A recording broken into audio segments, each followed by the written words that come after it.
TDP Janasena కూటమి ప్రవేశపెట్టిన మేనిఫెస్టోకు ప్రజల నుంచి విశేష స్పందన లభిస్తుందని పశ్చిమ గోదావరి జిల్లా తణుకు ఎన్డీఏ అభ్యర్థి ఆర్మిల్లి రాధాకృష్ణ అన్నారు.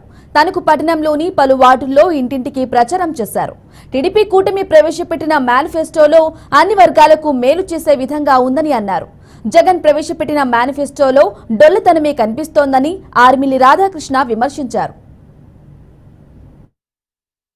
పట్టణం 12వ వార్డులో ఈరోజు చేస్తున్నటువంటి ప్రచార కార్యక్రమానికి ముఖ్యంగా మహిళల నుంచి పెద్ద ఎత్తున స్పందన కనిపిస్తుంది.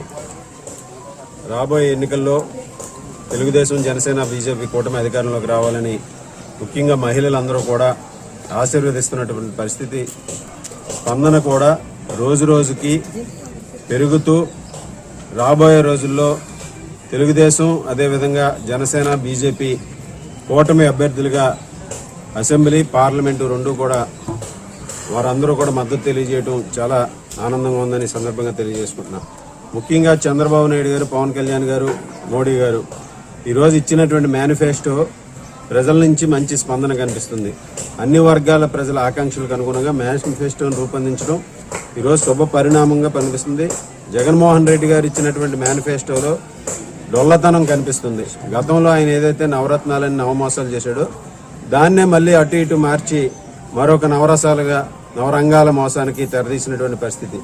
కానీ ఈరోజు తెలుగుదేశం, జనసేన, బీజేపీ కూటమి ఇచ్చినటువంటి మేనిఫెస్టోలో అందరికీ స్పష్టంగా ఏ వర్గాలకి ఏ విధంగా ప్రయోజనం చేకూరుతుందని ఇవ్వడం జరిగింది. ముఖ్యంగా పెన్షన్దారులందరూ కూడా చాలా ఆనందంగా ఉన్నారు. వారందరికీ ఏప్రిల్ నుంచే పెన్షన్ కూడా 4,000 రూపాయలు అమలు చేయడం, జూలైలో 7,000 రూపాయలు రావటం, అలాగే బీసీలకు ముఖ్యంగా బీసీ రక్షణ చట్టంతో పాటుగా 50 సంవత్సరాలకే పెన్షన్ అందించడం, అలాగే స్థానిక సంస్థ ఎన్నికల్లో బీసీలకు ఉన్నటువంటి 34% రిజర్వేషన్లు ఈరోజు 24కి తగ్గించినటువంటి జగన్మోహన్ రెడ్డి దాన్ని మరలా 34%కి పెంచుతామని చెప్పి స్పష్టంగా హామీ ఇవ్వడం జరిగింది.